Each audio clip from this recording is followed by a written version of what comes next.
Chinedu was a fisherman's son who lived in a small village by the ocean. Every morning before sunrise, he would sit on the rocks near the shore, singing songs his grandmother taught him. His voice was beautiful, floating over the waves like morning mist. Deep in the ocean, a mermaid named Amara heard his songs. Day after day, she swam closer to listen. Soon, she fell in love with the boy who sang to the sea. Mermaids were forbidden to love humans. The Ocean Queen had made this law after her own daughter's heart was broken by a sailor long ago. Any mermaid who chose a human would lose her immortality and her ability to return to the sea forever.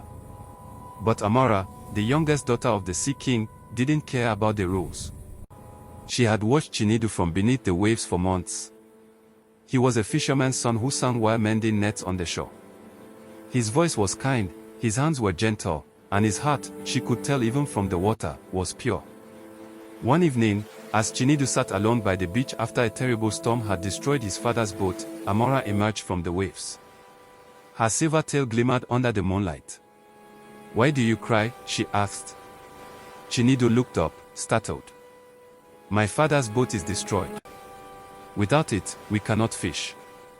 Without fish, we cannot eat." The mermaid's heart broke at his sadness. Night after night, she returned, bringing him fish in his nets, guiding boats safely past dangerous rocks, and singing songs that made his heart feel light again.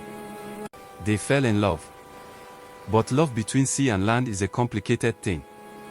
Adis, the mermaid, knew the stories. She knew what happened to mermaids who loved humans. The sea would call them back, eventually. The ocean doesn't forgive those who abandon it. "Come with me," Chinedu would say, holding her hand on the shore where water met sand. "Leave the sea. Become human. We can build a life together." But Amara, for that was her true name, would shake her head, her eyes filled with an ancient sadness. "The sea does not let go of her daughters easily," she would whisper. For 3 full months, they met in secret. Chinedu would wait by the rocks at twilight, and Amara would emerge from the waves, her tail shimmering in the fading light. They talked for hours about his village, her ocean kingdom, about dreams and fears and the impossible distance between their worlds. "My people say humans are dangerous," she told him one night, her voice soft as sea foam. "My people say mermaids don't exist," he replied, touching her hand. But love grew between them anyway, defying the warnings of both their worlds. On the 3rd full moon, Amara made her choice. The sea goddess had granted her one chance, to become human and live on land, but she would lose her voice and her ability to return to the ocean. If Chinedu truly loved her, he would understand her sacrifice. If not, she would turn to sea foam at dawn. Chinedu had been coming to the shore every evening, sitting on the same rock where they first met. He brought her stories from his village, spoke of his dreams, and listened to her tales of the ocean depths. He fell in love with her spirit, her laughter that sounded like waves against the shore. On the night of the full moon, Marina made her choice. She drank the potion from the sea witch and felt her beautiful tail split into legs. The pain was unbearable, like fire burning through her body, but she thought of Chinedu's smile and endured it. She emerged from the water at dawn, wrapped in seaweed, unable to speak. The magic had taken her voice as payment. Chinedu found her on the beach that morning. He didn't recognize the beautiful woman with tears streaming down her face, clutching her throat where her voice used to be. He took her to his home, gave her clothes, and tried to understand her desperate gestures toward the sea. Days passed. The mermaid, now walking on legs that felt like knives with every step, stayed close to Chinedu. She couldn't tell him who she was or why she'd come. She could only watch him, love him silently, and hope he would see her heart. But Chinedu's heart belonged to another. Her name was Adana, a woman from his village with a laugh like bells and eyes that sparkled with mischief. The mermaid watched them together, saw how Chinedu's face lit up when Adana smiled, heard the warmth in his voice when he spoke her name. The mermaid tried everything. She cooked his favorite meals, mended his nets, sang wordless songs that made him pause and listen. But Chinedu's heart belonged to Adana, the chief's daughter, who had loved him since they were children. 3 months passed.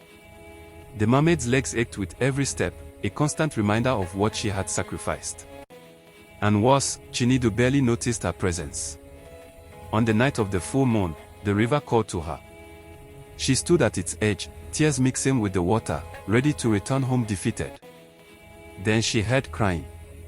A small girl had fallen into the rushing current, swept away by the river's strong pull. Without thinking, the mermaid dove in. Her legs, still clumsy and unfamiliar, transformed mid-dive back into her powerful tail. She swam faster than any human could, reaching the child before the current pulled her under. Chinedu, fishing nearby, saw everything. He rushed to help pull them both to shore. You're a mermaid, he whispered, staring at her shimmering tail in the shallow water. She looked at him with tears in her eyes. I gave up everything to be human. To be with you? But I don't belong here, do I? Chinedu's face softened. He knelt beside her in the water. I saw you watching me. I saw you every day by the rocks. I thought I was dreaming. You weren't afraid, she whispered. I was curious, he admitted. Then I was grateful. And now? He paused, taking her hand. Now I just want to know you. Adi's grandmother's words echoed in her heart, love without sacrifice is not love at all. She had 30 days until the full moon.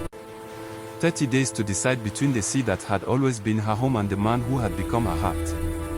But some choices, she was learning, made themselves. As the sun set over Lagos, painting the sky in shades of coral and gold, Chinedu helped her stand. Her legs, still wobbly, still new, carried her forward. And together, they walked toward whatever came next.